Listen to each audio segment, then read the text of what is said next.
नमस्कार, स्वागत है आपका डीडी न्यूज में। आपके साथ मैं हूं गौरव श्रीवास्तव और आप देख रहे हैं हमारा खास कार्यक्रम खबर दुनिया की। खबर दुनिया की में आज की कड़ी में बात होगी अमेरिका और ईरान के बीच समझौते के बाद पश्चिम एशिया में टलते जंग के खतरे की। साथ ही बात होगी सूडान में सत्ता की लड़ाई में आम लोगों के लिए जिंदगी और मौत का संकट बन चुकी स्थितियों की। करेंगे इन अहम विषयों पर चर्चा खास मेहमान के साथ। तो चलिए शुरुआत करते हैं और सबसे पहले नजर डालते हैं हेडलाइंस पर। अमेरिका और ईरान के बीच अस्थायी समझौते के बावजूद कई मुद्दों पर मतभेद बाकी। राष्ट्रपति ट्रंप का दावा, ईरान हॉर्मुज की आगे नाकेबंदी नहीं करने और परमाणु निरीक्षण के लिए सहमत, ईरान ने किया खारिज।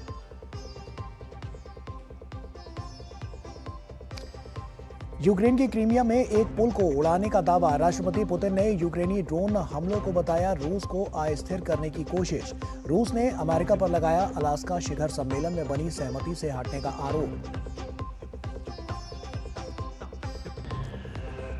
व्यापार समझौते के बेहद करीब भारत अमेरिका, नई दिल्ली में केंद्रीय मंत्री पीयूष गोयल और अमेरिकी प्रतिनिधि रीड के बीच अहम वार्ता, आर्थिक साझेदारी को नई मजबूती देने पर जोर।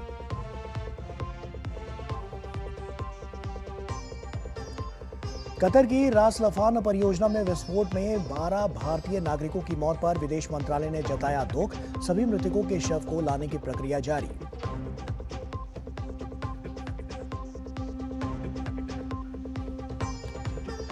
कई यूरोपीय देशों में आसमान से बरस रही है आग, फ्रांस में एक दिन में कई लोगों की मौत, ब्रिटेन में जून का सबसे गर्म दिन होने की संभावना, तापमान 35 डिग्री सेल्सियस के पार, सैकड़ों स्कूल आंशिक रूप से बंद।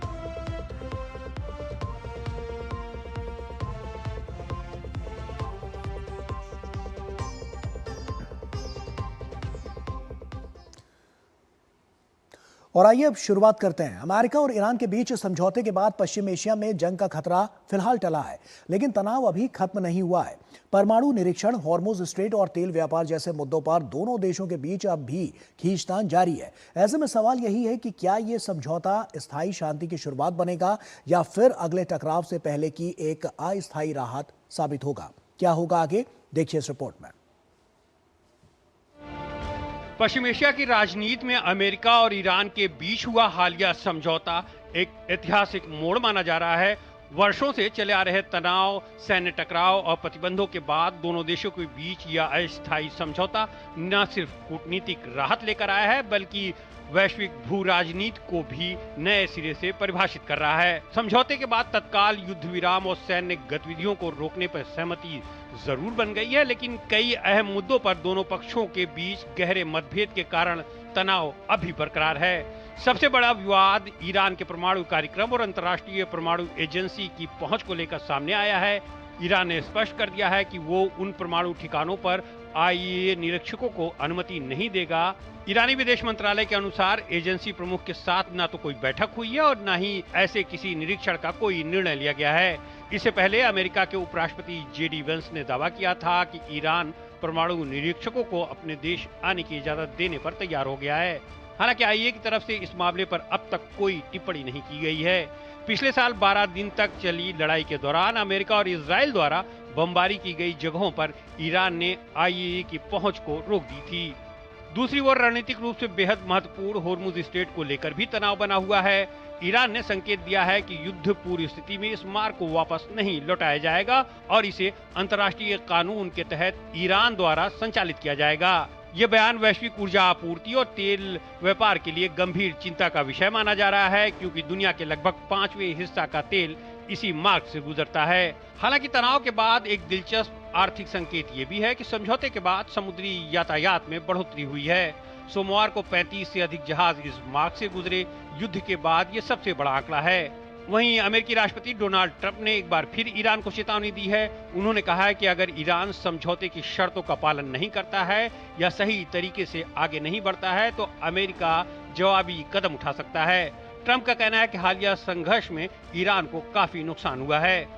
उधर कूटनीतिक मोर्चे पर भी गतिविधियां तेज हुई हैं। ईरानी राष्ट्रपति पाकिस्तान, जबकि मुख्य वार्ताकार कालिबाफ ओमान के दौरे पर हैं। वहीं अमेरिकी विदेश मंत्री मार्को रूबियो खाड़ी देशों यूएई, कुवैत, बहरीन का दौरा कर समझौते के प्रभाव पर चर्चा करेंगे। कुल मिलाकर अमेरिका ईरान समझौते के बाद की स्थिति फिलहाल स्थिर है, लेकिन नाजुक है। ये एक ऐसी कूटनीतिक खिड़की है जिसमें या तो लंबे समय की शांति की शुरुआत हो सकती है या फिर एक और बड़े भू राजनीतिक टकराव की पृष्ठभूमि तैयार हो सकती है। और आइए इसी पर चर्चा करते हैं। रिटायर्ड मेजर जनरल ध्रुव सी कटोच हमारे साथ जुड़ रहे हैं, डायरेक्टर हैं इंडिया फाउंडेशन के। बहुत स्वागत आपका ध्रुव जी। और उसी के साथ सवाल ये है कि अभी जो मौजूदा स्थितियां नजर आ रही हैं, क्या आपको लगता है किन बातों पर, किन शर्तों पर सबसे पहले तो ये रजामंदी होती हुई नजर आई है, और न्यूक्लियर प्रोग्राम का फिर क्या होगा? क्या उसको लेकर भी कोई बड़ी बात निकलकर सामने आई है? धन्यवाद गौरव जी। देखिए, मैं न्यूक्लियर प्रोग्राम की सबसे पहले बात करूंगा। जी अगर ईरान इस फैसले को मंजूर नहीं करेगा, उन्होंने तो वैसे स्टेटमेंट दे दिया है कि वो किसी भी हालत में न्यूक्लियर बॉम्ब नहीं बनाएंगे, जी लेकिन बात है इसकी कि क्या वो इंस्पेक्शन के लिए तैयार हो जाएगा। मुझे लगता है कि अगर बात अटक जाएगी तो इसी बात के ऊपर आ जाएगी, क्योंकि सिर्फ बनाने की बात नहीं है। इंटरनेशनल कम्युनिटी को ये भरोसा होना चाहिए कि ईरान एटॉमिक हथियार नहीं बना रहा है, और उसके लिए मुझे लगता है ये इंस्पेक्शन जरूरी है। तो क्या ईरान इसके लिए मंजूरी देगा या नहीं? बेशक ईरान की तरफ से स्टेटमेंट आया है कि वो पूरा वायदे के साथ कहता है कि वो बॉम्ब नहीं बनाएगा। ये एक तो ये है। दूसरी बात अटक जाएगी मुझे लगता है स्ट्रेट ऑफ हॉर्मुज के ऊपर, क्योंकि दोनों पक्षों का जो कहना है वो मुझे लगता है अलग अलग से है। प्रेसिडेंट ट्रंप और अमेरिका की तरफ से ये है कि ये जो मूवमेंट जो होगा हॉर्मुज से, ये इसमें कोई पेमेंट नहीं होगा या कोई ईरान इसके ऊपर पेमेंट नहीं करवाएगा। लेकिन ईरान का कहना कुछ और है। वो की तरफ से ये है कि हम फैसिलिटेट करेंगे तो वो चार्जेस लगाएंगे। तो इन दोनों चीजों के ऊपर मुझे लगता है बात अटक सकती है।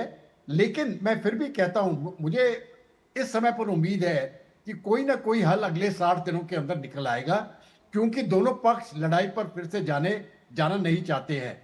ये बहुत महंगी लड़ाई है दोनों के लिए, अमेरिका के लिए भी और ईरान के लिए भी, क्योंकि दोनों पक्ष जो है वो बहुत दूर है आपस में, और ये सिर्फ मिसाइल वॉर हो रहा है, ग्राउंड वॉर नहीं है। तो कितनी देर तक इस प्रकार की लड़ाई चल सकती है? ये दोनों पक्षों के लिए मैं समझता हूँ बहुत प्रॉब्लम हो जाएगी। ईरान को भी बहुत प्रॉब्लम होगा, अमेरिका को, क्योंकि उसके एसेट्स वेस्ट एशिया में है।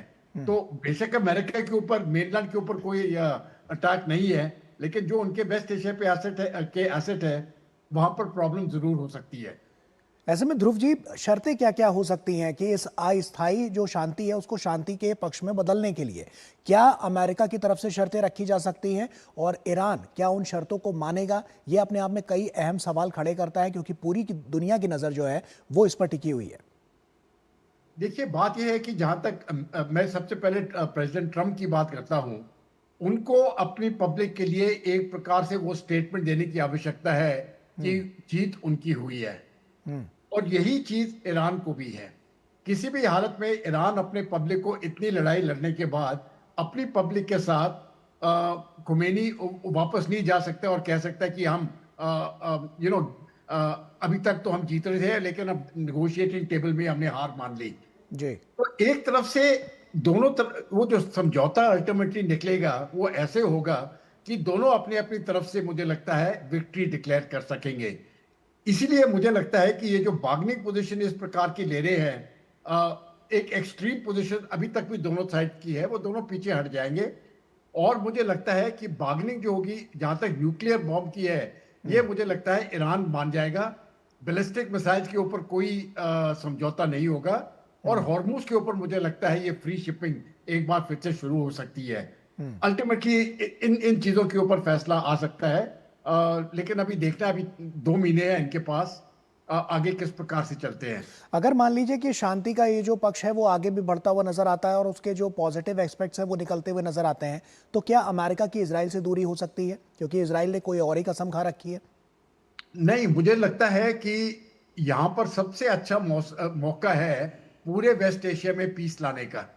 पूरे वेस्ट एशिया में क्योंकि इजराइल को सबसे बड़ा खतरा ईरान से इस प्रकार का नहीं है कि भाई ईरान उनके लिए कुछ इतना बड़ा दुश्मन है। उनका प्रॉब्लम यह है कि ईरान के पास न्यूक्लियर हथियार है। तो फर्ज करो अगर ईरान ये डिक्लेयर कर देता है कि ठीक है, हमारी इजराइल के साथ कोई दुश्मनी नहीं है, जैसे कि वो पहले कहता था कि ईरान हमारा बड़ा डेविल बोलता था अमेरिका को और छोटा डेविल इजराइल को। और उन्होंने कसम खाई थी कि हम इनको नष्ट कर देंगे। अगर उस पोजीशन से ईरान हट जाए तो मुझे लगता है बहुत चेंजेस आ सकती है। और फिर इजराइल और ईरान के बीच में मैं समझता हूँ लड़ाई की कोई जरूरत नहीं है। ये लड़ाई जूस और अरब्स के बीच में है। ईरान बीच में क्यों अटका हुआ है मुझे समझ नहीं आती अभी तक भी। वो पूरे मुस्लिम वर्ल्ड की लीडरशिप को लेने के लिए यहाँ पर कूद आया है। उसकी कोई लैंड बॉर्डर नहीं है ईरान के साथ, इजराइल के साथ, और वो अरब्स नहीं है, वो पर्शियंस हैं। तो एक तरफ से अगर ये ईरान अपनी कट्टरपंथी यहां पर छोड़ दे कि इजराइल को उसने खत्म या नष्ट कर देना है, मैं समझता हूं ये पूरा इलाका जो है, ये पूरा वेस्ट एशिया जो है, यहां पर शांति आ सकती है जिससे सभी देशों को फायदा होगा। ऐसे में ध्रुव जी, एक सवाल और आता है कि IAEA के जो निरीक्षक हैं उनको भी आने की अनुमति अभी तक नहीं मिल पाई है और उस पर भी ईरान कोई साफ साफ बात करता हुआ नजर नहीं आ रहा है। इसको आप किस तरह से देखते हैं? क्या इससे भी इस जो शांति समझौता है, क्या इस पर बहुत बड़ा इम्पैक्ट पड़ता हुआ नजर आ सकता है? ये बात मैं समझता हूँ बहुत जरूरी है, क्योंकि अगर ये इंस्पेक्शन नहीं होगी तो आप किस यकीन से कह सकते हैं कि ईरान अपना न्यूक्लियर प्रोग्राम हथियारों के लिए आगे बढ़ा रहा है या नहीं। ये हम नहीं कह सकेंगे जब तक इसकी इंस्पेक्शन ना हो। अगर इंटरनेशनल एटॉमिक एनर्जी एजेंसी नहीं करती है तो और कौन करेगा? फिर कोई और पक्ष होना चाहिए। लेकिन ये इंस्पेक्शन करना मैं समझता हूँ जरूरी है। नहीं तो जिस प्रकार से पहले बात चलती आ रही है वैसे ही चलती रहेगी, और आज नहीं तो कल फिर से युद्ध शुरू हो जाएगा। एक चीज का मुझे पूरा भरोसा है, फर्ज करो अगर यहाँ पर कोई समझौता नहीं हुआ तो टेंशन चलते रहेंगे। लेकिन अगर इजराइल को कभी भी लगेगा कि ईरान बॉम्ब बनाने वाला है, उसी समय पर यह युद्ध फिर से शुरू हो सकता है। बेसिक इशू एटॉमिक बॉम्ब की है, और अगर वो हल हो जाए तो मैं समझता हूँ बाकी इश्यूज जो है वो कवर हो सकती है। बिल्कुल, मतलब अभी देखा जाए तो एक अस्थायी समाधान ही तलाशने की कोशिश की जा रही है। हालांकि देखना होगा आने वाले समय में कि तस्वीर किस तरह से साफ होती हुई नजर आती है और आगे क्या कुछ इसमें चेंजेस नजर आते हैं। आप बने रहिए हमारे साथ। ध्रुव जी, एक छोटे से ब्रेक का यहाँ पर वक्त हो गया। ब्रेक के उस पार जब लौटेंगे तो सूडान में जो स्थिति है उससे दर्शकों को रूबरू कराएंगे और उसी पर चर्चा करेंगे। छोटा सा ब्रेक ले रहे हैं, जल्द हाजिर होता है।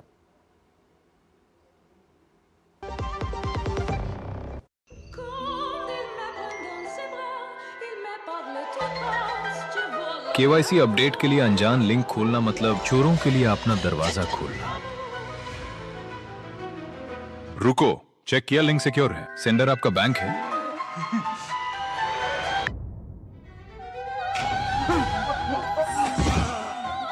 फर्जी KYC अपडेट, लिंक से बचिए। झूठी जल्दबाजी में ना फंसिए। RBI कहता है जानकार बनिए, सतर्क रहिए। मेरी पसंद, मेरी पसंद, मेरी पसंद, मेरी पसंद, हमारी पसंद, हम सबकी पसंद। मजबूत देश का मजबूत सरिया हो गया स्टील। ब्रेक के बाद एक बार फिर से आप सभी का स्वागत है। बात करेंगे सूडान की। सूडान में सत्ता की लड़ाई अब आम लोगों के लिए जिंदगी और मौत का संकट बन चुकी है। अल ओबेद शहर की घेराबंदी, ड्रोन हमलों और बिजली पानी इलाज की बिगड़ती व्यवस्था ने करीब 5 लाख लोगों को खतरे में डाल दिया है। सेना और RSF के बीच जारी इस जंग में सवाल यही है कि क्या दुनिया समय रहते सूडान को एक और बड़े मानवीय नरसंहार से बचा पाएगी? क्या है हालात, आइए देखते हैं इस रिपोर्ट में। सूडान की धरती पर जंग अब सिर्फ गोलियों की नहीं बल्कि तबाही की आग बन चुकी है। उत्तर कर्दफान से लेकर पश्चिम कर्दफान तक हालात हर दिन और ज्यादा विस्फोटक होते जा रहे हैं। ड्रोन हमलों में इमारतें ही नहीं तबाह हो रही हैं बल्कि जिंदगी की रफ्तार भी थाम दी है। दो बड़ी सैन्य ताकतों के बीच पिछले 3 साल से जंग की आग में झुलस रहे सूडान के उत्तरी कर्दफान के शहर अल उबैद की अर्धसैनिक बल रैपिड सपोर्ट फोर्स द्वारा की गई घेराबंदी से मानवीय संकट के गहराने का खतरा पैदा हो गया है। अमेरिका समेत संयुक्त राष्ट्र ने हमले की सूरत में बड़े पैमाने पर अत्याचार की आशंका जताई है। बिजली सब स्टेशन से लेकर ईंधन भंडार तक हमलों की जद में है। अस्पतालों के दरवाजे बंद हैं, डायलिसिस जैसे जरूरी इलाज रुक गए हैं और पानी की सप्लाई तक चरमराई हुई है। यानी जंग अब सीधे आम आदमी की सांसों तक पहुंच गई है। संयुक्त राष्ट्र का अनुमान है कि करीब 5 लाख नागरिक सीधे खतरे में है। यही वजह है कि ये शहर अब सिर्फ रणनीतिक नहीं बल्कि मानवीय संकट का केंद्र बन चुका है। 2023 में सत्ता और ताकत के बंटवारे को लेकर शुरू हुआ ये टकराव देखते ही देखते गृह युद्ध में बदल गया। एक तरफ सेना है तो दूसरी ओर अर्धसैनिक बल, रैपिड सपोर्ट फोर्स। लड़ाई की जड़ सत्ता का नियंत्रण है। सेना चाहती है कि देश की पूरी कमान पारंपरिक सैन्य ढांचे के तहत रहे, जबकि आरएसएफ अपने स्वतंत्र सैन्य और राजनीतिक प्रभाव को बनाए रखना चाहती है। खासकर राजधानी खार्तूम और रणनीतिक इलाकों पर नियंत्रण इस संघर्ष का केंद्र बन गया है। सेना के प्रमुख अब्देल फतेह अल बुरहान हैं, जबकि आरएसएफ के मुखिया जनरल मोहम्मद हमदान दगालो हैं। उन्हें हिमदती के नाम से भी जाना जाता है। युद्ध की स्थिति लगातार बदल रही है। शुरुआती दौर में आरएसएफ ने राजधानी खार्तूम और उसके कई हिस्सों पर मजबूत पकड़ बनाई थी, लेकिन सेना ने जोरदार जवाबी कार्रवाई करते हुए कई अहम सरकारी और सैन्य ठिकानों को वापस छीन लिया है। आज स्थिति यह है कि देश बटा हुआ सा दिखता है। पूर्वी और उत्तरी क्षेत्र में सेना की बेहतर पकड़ मानी जाती है, जबकि पश्चिमी सूडान, खासकर दारफूर और कर्दोफान के कुछ हिस्सों में आरएसएफ मजबूत स्थिति में है। लेकिन ये लड़ाई का स्थायी नक्शा नहीं है। हर हफ्ते स्थिति बदल रही है। अंतर्राष्ट्रीय स्तर पर संयुक्त राष्ट्र लगातार दोनों पक्षों से युद्ध रोकने और मानवीय सहायता के रास्ता खोलने की अपील कर रहा है। इसके अलावा सोने की खदानें, सीमा व्यापार, रणनीतिक भूभाग भी इस संघर्ष को और जटिल बनाते हैं। कई क्षेत्रीय देशों पर सूडान के संघर्ष में अपनी भूमिका खोजने का आरोप लगता है। यूएई पर आरएसएफ का समर्थन करने का आरोप लगता है, हालांकि वो इससे इनकार करता है। यूएई और सऊदी युद्ध विराम के प्रयासों के प्रमुख मध्यस्थ रहे हैं, लेकिन युद्ध विराम बार बार विफल होता रहा है। दोनों पक्षों को लगता है कि ताकत के बल पर अधिक क्षेत्रों पर नियंत्रण हासिल किया जा सकता है।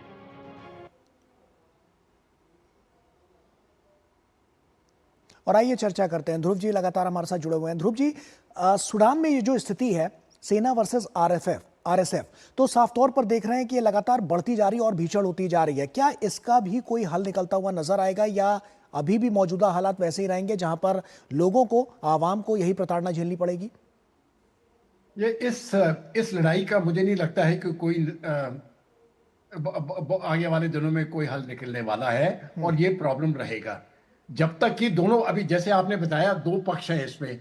एक है अब्दुल फतेह अल बुरहानी जो उनकी फौज की तरफ से और पैरामिलिट्री फौज की तरफ से डगालो है। इन दोनों के बीच में लड़ाई है। अगर कोई एक इनमें से जीत सकता है तब तो जाके मुझे लगता है ये हल हो जाएगा, लेकिन वो उम्मीद मुझे लगता नहीं है इस समय पर होने वाली है। देखिए, इस पे एक बड़ी बात है कि कोई भी जो मेजर पावर्स है, अगर आप अमेरिका को ले या चीन को ले, रूस को ले, कोई भी मेजर पावर इसमें इन्वॉल्व नहीं है। ये इनकी लोकल लड़ाई है। और जो रीजनल पावर्स हैं वो थोड़ा बहुत सपोर्ट कर रहे हैं। जैसे कि इजिप्ट, अगर आप इजिप्ट और टर्की की बात कर रहे हैं, वो एसएएफ को सपोर्ट कर रहे हैं। यूएई, जैसे बताया गया था कि वो बेशक डिनाई कर रही है, लेकिन जो गोल्ड ट्रेड है उसमें उनका हिस्सा इसमें है, और वो ये आरएसएफ को सपोर्ट कर रहा है। तो ये चीजें आगे चलती जा रही है अभी जी। तो इसका कोई इमीडिएट मुझे कोई सोल्यूशन हल नहीं नजर नहीं आ रहा है, और ये आगे वाले दिनों में प्रॉब्लम क्रिएट कर सकता है। यूएन ने जो ध्रुव जी, यूएन ने जो चिंता जताई है, क्या उससे और भी देश इसमें शामिल हो सकते हैं? नहीं, मुझे नहीं लगता है कि कोई देश डायरेक्टली इसके बीच में शामिल होंगे। लेकिन एक तरफ से प्रॉक्सी लड़ाई तो चली रही है, क्योंकि फाइनेंशियल और वगैरह सपोर्ट आरएसएफ को यूएई से मिल रहा है, और इजिप्ट और टर्की और सऊदी जो है वो कुछ हद तक सपोर्ट दे रहे हैं जो एसएएफ को, जिसको वो कानूनी सरकार मानती है जी। इसमें देखिए, भारत के लिए भी प्रॉब्लम है। बेशक डायरेक्टली हम इन्वॉल्व नहीं है, क्योंकि ये सूडान का जो ईस्टर्न बॉर्डर है वो रेड सी के ऊपर पड़ता है, और यहाँ पर जितनी भी इंस्टेबिलिटी हो जाएगी वो रेड सी के ऊपर, इसके ऊपर असर पड़ सकता है। स्ट्रेट ऑफ हॉर्मुज के ऊपर पहले से ही टेंशन चल रहा है, अब रेड सी के ऊपर भी अगर यहाँ पर इनका प्रॉब्लम आ जाए, नीचे हुतीज है, तो रेड सी के ऊपर भी अगर प्रॉब्लम हो जाए तो हमारे ट्रेड रूट्स के ऊपर बहुत फर्क पड़ सकता है। तो भारत तो ये चाहेगा कि दोनों पक्ष में शांति हो जाए। मजे की बात यह है, अमेरिका भी यही चाहता है, लेकिन उसके पास वो कंट्रोल नहीं है दोनों पक्षों के ऊपर कि किस प्रकार से इसको यहाँ पर स्थिति को नॉर्मलाइज करे। तो ये मैं समझता हूँ ये आगे वाले दिनों में ये प्रॉब्लम चलता रहेगा, और जो स्थानीय लोग हैं उनके लिए मैं समझता हूँ ये बहुत बड़ा प्रॉब्लम है। अगर ये फैमिन वगैरह शुरू हो गया तो पूरी दुनिया को इकट्ठा होके किसी न किसी तरह से यहाँ पर शांति लाने की आवश्यकता है, न तो लाखों की तादाद में लोग यहाँ पर मर सकते हैं। इन दोनों में ज्यादा ताकतवर आपको कौन नजर आता है और क्या सपोर्टिव सिस्टम इसके पीछे काम करता हुआ नजर आ रहा है जो लगातार वहां पर ये इस तरह की जो सिचुएशंस है उनको क्रिएट कर रहा है? देखिए, अभी जो सूडान के आर्म फोर्सेस है, मुझे लगता है वो इस समय पर लीगल पक्ष माना जा रहा है। और लेकिन अगर आप अमेरिका की तरफ से स्टेटमेंट देखें तो वो कहते हैं कि कोई सिविलियन गवर्नमेंट आ जाए, इन दोनों पक्षों को बाहर निकालो, लेकिन वो होने वाला नहीं है। यहाँ पर अफ्रीकन कंट्रीज में ज्यादा करके मैंने देखा है जिसके पास मिलिट्री फोर्स है वो आगे जाके अपनी बात आगे करेगा। तो इन दोनों के बीच में ये लड़ाई कोई भी पक्ष इस हालत में नहीं है कि वो पूरी तरह से कंट्रोल ले ले। आरएसएफ ने कोशिश की थी खार्तूम के ऊपर कंट्रोल लेने की, अगर वो वहां पर सक्सेस हो जाता तब जाके वो रेड सी तक अगर पहुंच जाता तो एक तरफ से वो जीत गया था, लेकिन वो हुआ नहीं उससे। अब जाके ओबेइदन में वहां पर लड़ाई अभी शुरू हो जाएगी। अगर वहां पर शुरू होगी तो मैं समझता हूँ फिर से उन स्थानीय लोगों के लिए बहुत प्रॉब्लम होगा। इस समय पर जो डिस्प्लेस पर्सन्स हैं उनकी तादाद 1 करोड़ से ऊपर है, और देखिए इनका पॉपुलेशन ही 5 करोड़ है, 5-6 करोड़ इनका पॉपुलेशन है, 20% डिस्प्लेस पर्सन्स है। आगे जाके एग्रीकल्चर के ऊपर असर पड़ रहा है, बिजनेस के ऊपर असर पड़ रहा है। बिल्कुल। तो इनकी स्थिति जो है मैं समझता हूँ इस समय पर ये बहुत नाजुक हालत में है। बिल्कुल, ये मानवीय संकट लग रहा है कि जिस तरह की अभी मौजूदा स्थिति है इससे और गहराता हुआ नजर आएगा। हालांकि पूरी दुनिया की इस पर नजर है, हमारी भी नजर है, और देखना होगा कि आने वाले समय में क्या कुछ होता हुआ नजर आता है। बहुत बहुत शुक्रिया आपका ध्रुव जी, हमसे जुड़ने के लिए, तमाम बातचीत विस्तार से दोनों अहम विषयों पर करने के लिए बहुत बहुत शुक्रिया। और इसी के साथ फिलहाल इतना ही, लेकिन जाते जाते आपको छोड़ जाते हैं कुछ अन्य अंतर्राष्ट्रीय खबरों के साथ। तो आप इन खबरों को देखिए, हमें और हमारी पूरी टीम को दीजिए इजाजत। नमस्कार। अमेरिकी राष्ट्रपति डोनाल्ड ट्रंप ने ईरान के साथ संघर्ष के दौरान अमेरिका का समर्थन नहीं करने को लेकर ब्रिटेन के प्रधानमंत्री कीर स्टारमर की आलोचना की है। ट्रंप ने कहा कि स्टारमर विंस्टन चर्चिल जैसे नेता नहीं है। ट्रंप का आरोप है कि इससे ब्रिटेन की वैश्विक नेतृत्व क्षमता कमजोर हुई है। ब्रिटेन में प्रधानमंत्री और लेबर पार्टी के नेता कीर स्टारमर के इस्तीफे के बाद वरिष्ठ नेता एंडी बर्नहैम ने पार्टी नेतृत्व के लिए अपनी दावेदारी की आधिकारिक घोषणा कर दी है। नए प्रधानमंत्री के चयन की प्रक्रिया अगले महीने शुरू होगी। बर्नहैम 19 जून को मेकरफील्ड से उपचुनाव जीतकर सांसद बने थे। अमेरिका के उपराष्ट्रपति जेडी वेंस के पाकिस्तान प्रेम पर उनकी पार्टी के ही सांसद भड़क गए हैं। अमेरिकी सांसद रिक स्कॉट ने सोशल मीडिया प्लेटफॉर्म एक्स पर एक पोस्ट में कहा कि पाकिस्तान का आतंकवादियों को पनाह देने का लंबा इतिहास रहा है। वहीं मोंटाना से अमेरिकी सांसद टिम शीहे ने एक इंटरव्यू में अलकायदा प्रमुख ओसामा बिन लादेन को शरण देने में पाकिस्तान की भूमिका का उल्लेख किया। उन्होंने कहा कि यह नहीं भूलना चाहिए कि पाकिस्तान ने ओसामा बिन लादेन को लगभग 1 दशक तक छिपा कर रखा था। उत्तर कोरिया के तानाशाह किम जोंग उन का कहना है कि उत्तर कोरिया परमाणु शक्ति संपन्न राष्ट्र के तौर पर अपनी स्थिति का इस्तेमाल करेगा। उत्तर कोरिया की आधिकारिक समाचार agency Korean central news agency के अनुसार किम ने मध्य पूर्व के मौजूदा हालातों का हवाला देते हुए परमाणु कार्यक्रम को देश की रक्षा का एकमात्र सही रास्ता बताया है। किम ने अमेरिका और दक्षिण कोरिया पर आरोप लगाया है कि वे लगातार अपनी संयुक्त परमाणु क्षमता को बढ़ाकर कोरियाई प्रायद्वीप में सुरक्षा हालात को और खतरनाक बना रहे हैं। बलूचिस्तान में एक्टिविस्ट महरंग बलोच को पाकिस्तान की एक आतंकवाद रोधी अदालत ने उम्र कैद की सजा सुनाई है। ग्वादर में 2024 की एक रैली के दौरान सिक्योरिटी ऑफिसर की मौत के मामले में ये फैसला आया है। महरंग के साथ 4 और कार्यकर्ताओं को भी सजा दी गई है। वहीं इस फैसले की निंदा करते हुए बलोच नेशनल मूवमेंट ने पाकिस्तान को एक आतंकवादी देश बताया है। साथ ही आरोप लगाया है कि बलूचिस्तान में दहशत फैलाने के लिए पाकिस्तान अपनी सत्ता और संस्थाओं का गलत इस्तेमाल कर रहा है। यूरोप इस समय भीषण गर्मी की चपेट में है। हीट वेव के कारण फ्रांस में स्थिति बेहद गंभीर हो गई है। तेज गर्मी के कारण फ्रांस में 18 लोगों की मौत हो गई, जिनमें 2 बच्चे भी शामिल हैं। स्पेन में सोमवार को लू चलने से देश के अधिकांश हिस्सों में तापमान 40 डिग्री सेल्सियस से ऊपर पहुंच गया, जबकि दक्षिणी स्पेन में अधिकतम तापमान 42 डिग्री सेल्सियस तक दर्ज किया गया। वहीं मौसम विशेषज्ञों का कहना है कि ब्रिटेन में इस हफ्ते तापमान जून महीने के रिकॉर्ड तोड़ सकता है।